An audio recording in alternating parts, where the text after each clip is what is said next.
Okey anak-anak, hari ini kita nak bincang soalan modul intervensi pembelajaran SPM 2021, soalan objektif kertas 1. Okey, memandangkan kita tak boleh bersemuka, jadi kita bincang secara mayalah. Harap anak-anak dah buat semua soalan. Jadi hari ini kita nak bincang jawapan dia. Okey, soalan nombor 1. Rajah 1 menunjukkan struktur suatu sel tumbuhan. Antara berikut yang manakah benar mengenai X? So, kita kena kenal pastilah X ni apa. So, kalau kita tengok yang ini, yang paling luar ni, ini adalah dinding sel. Bermakna X ini adalah membran sel ataupun membran plasma. Jadi kita kena ingatlah apa sifat membran plasma. Pilihan jawapan dia. A. Separa telap, B. Kenyal, C. Telap sepenuhnya dan D. Tegar. Jadi kita tengok C ni telap sepenuhnya. Ini adalah sifat untuk dinding sel. Tegar ni juga adalah untuk dinding sel. Jadi jawapan yang betul adalah separa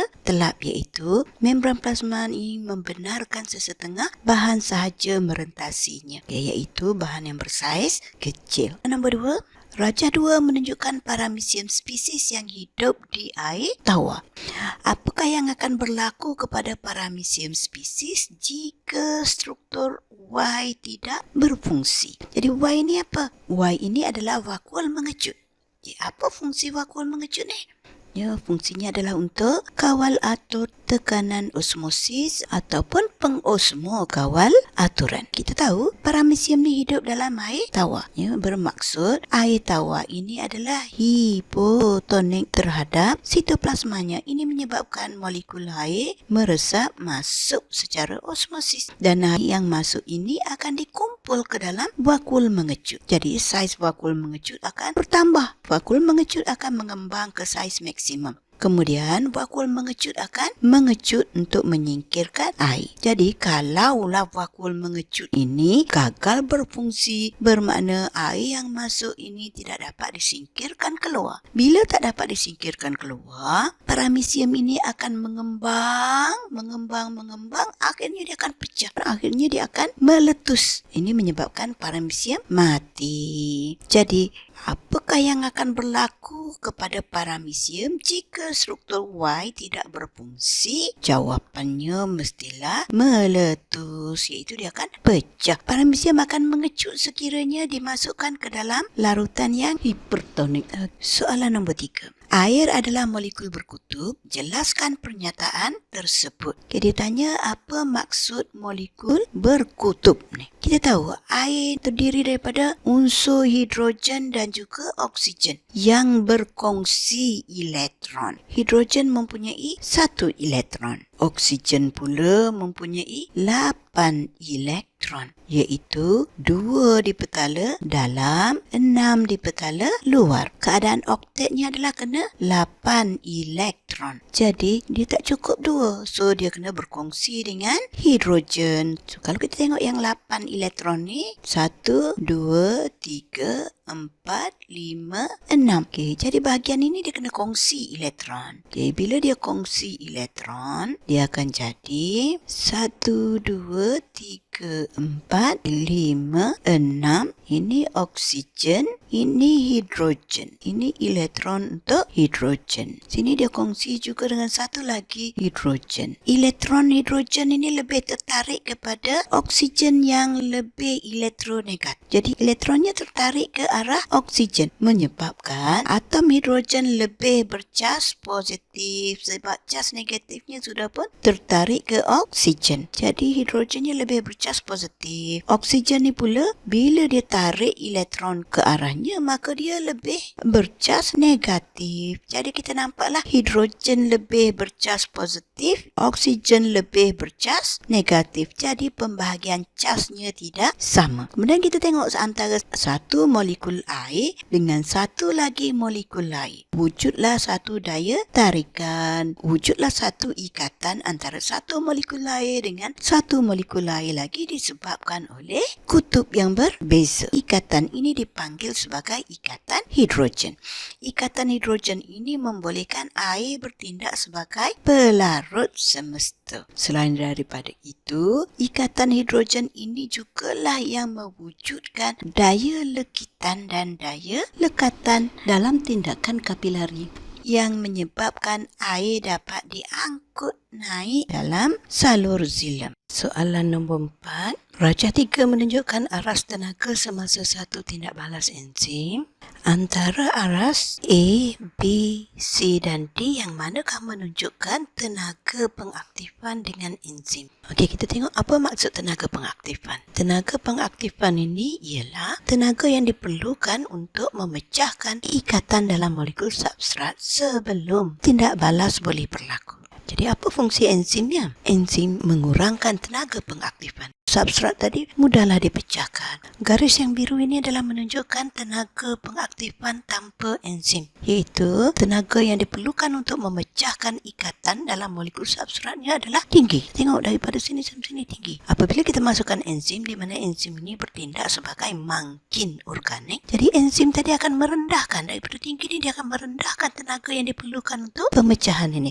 Jadi dengan tenaga yang sedikit sahaja, ikatan dalam molekul substrat dapat dipecahkan. Jadi substrat dapat dipecahkan kepada hasil dengan lebih cepat. Yang tinggi ni, ini adalah tenaga pengaktifan tanpa enzim. Yang rendah ni, ini adalah tenaga pengaktifan dengan enzim. Jawapannya antara aras A, B, C dan D yang manakah menunjukkan tenaga pengaktifan dengan enzim? Maka jawapannya adalah C yang ni. Sebab yang D ini adalah tenaga pengaktifan tanpa enzim. Jadi yang C ini adalah tenaga pengaktifan dengan enzim. Wah, ya. Soalan nombor 5. Okey, rajah 4 menunjukkan mekanisme tindak balas enzim. Yang ini menunjukkan mekanisme tindak balas enzim yang berdasarkan hipotesis, mangga dan kunci. Berdasarkan rajah ni, cuba kita kenal pasti dulu yang mana satu substrat, yang mana satu enzim. Okay, macam mana kita nak bezakan substrat dan enzim?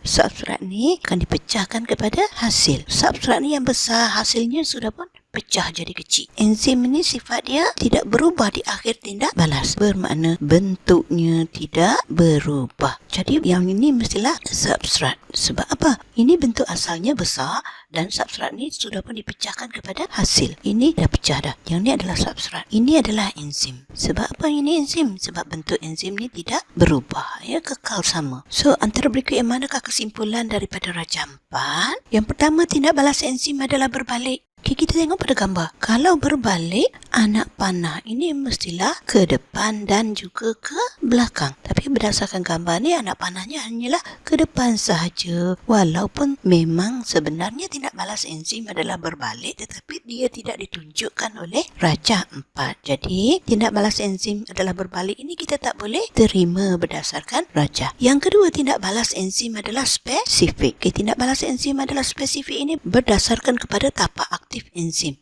di mana tapak aktif enzim ini mestilah sepadan dengan substrat. Jadi kita tengok pada gambar. Ini adalah enzim, ini adalah substrat. Enzim mempunyai tapak aktif yang sepadan dengan substrat. Jadi ini adalah tapak aktif dia yang sepadan dengan substrat. Ini adalah bentuk substrat. Disebabkan oleh tapak aktif yang sepadan dengan substrat inilah, maka tindak balas enzim adalah spesifik. Hanya substrat tertentu sahaja yang boleh bergabung dengan tapak aktif enzim. Jadi, yang dua ni betul. Yang ketiga, enzim tidak musnah di akhir tindak balas. Daripada gambar kita boleh nampak bentuk enzim di awal tindak balas adalah sama dengan bentuk enzim di akhir tindak balas. Ini adalah bentuk enzim awal tindak balas. Ini adalah bentuk enzim di akhir tindak balas. Jadi bentuknya tidak berubah. Bila bentuk tidak berubah, bermakna enzim tidak musnah di akhir tindak balas. Jadi yang kedua ni pun betul. Kita tengok yang ketiga. Suhu optimum untuk tindakan enzim adalah 37 darjah Celsius. Okay, secara teorinya memang betul lah. Ya, suhu optimum tindak balas enzim adalah suhu badan kita, iaitu 37 darjah Celsius. Tetapi ciri ini tidak ditunjukkan dalam rajah 4. Maka yang keempat ini kita tak boleh terima. So, jadi jawapan yang betul adalah 2 dan 3 sahaja. Okey, soalan nombor 6. Rajah 5 menunjukkan satu sel haiwan yang sedang mengalami meiosis 1. Okey, berapakah bilangan kromosom dalam gamet? Okey, ini adalah peringkat anabasa 1. Okey, meiosis 1 memisahkan kromosom homolog, menyebabkan sel anak ini dia akan dapat separuh daripada bilangan kromosom sel induk. Ini kromosom sel induknya ada 1, 2, 3, 4. Okey, bilangan kromosom dalam sel induk ini adalah 4. Jadi meiosis 1 tadi dia akan pisahkan kromosom homolog kepada 2. Yang ini akan membentuk satu sel anak, yang ini akan membentuk satu lagi sel anak. Kromosom yang ini akan pergi kepada yang ini, manakala yang bawah ni akan pergi kepada sel anak yang bawah. Jadi setiap sel anak akan dapat separuh daripada bilangan kromosom. Bermakna setiap sel anak akan dapat 2 kromosom. Mudah saja nak ingat, meiosis 1 memisahkan kromosom homolog menyebabkan sel anak mendapat separuh daripada kromosom induk. Kalau kromosom induknya 4, maka sel anaknya akan dapat 2 kromosom. Soalan nombor 7. Rajah 6 menunjukkan serumpun padi dalam sawah padi. So kita tengok ini pokok padi dalam sawah. So ini adalah air. Akar pokok padi tadi akan terendam dalam air. Akar padi akan kekurangan oksigen. Maka akar ini akan melakukan fermentasi. Apa dia fermentasi ni? Fermentasi ialah proses penguraian glukosa secara tidak lengkap dalam keadaan oksigen yang terhad ataupun tanpa oksigen. Jadi, pokok padi tadi dia akan kekurangan oksigen sebab tanahnya sudah pun terendam dengan air. Semua udara sudah keluar. Maka akar pokok padi tadi akan melakukan fermentasi. Okey, fermentasi ini kita boleh bahagikan kepada 2 jenis. Iaitu satu fermentasi alkohol dan satu lagi fermentasi asid laktik. Okey, fermentasi alkohol ni berlaku dalam yeast dan juga tumbuhan. Kita tengok secara umumnya, fermentasi alkohol ini ialah proses penguraian glukosa tanpa kehadiran oksigen membentuk alkohol dan juga karbon dioksida dan menghasilkan sedikit tenaga. Okey, jadi kat sini glukosa diuraikan kepada etanol dan karbon dioksida dan juga tenaga. Dalam industri etanol ini digunakan dalam pembuatan minuman keras. Okey, contohnya bir, wine. Karbon dioksida yang dibebaskan daripada penapaian ini menaikkan adunan roti. Jadi jawapannya ialah B, etanol dan karbon dioksida.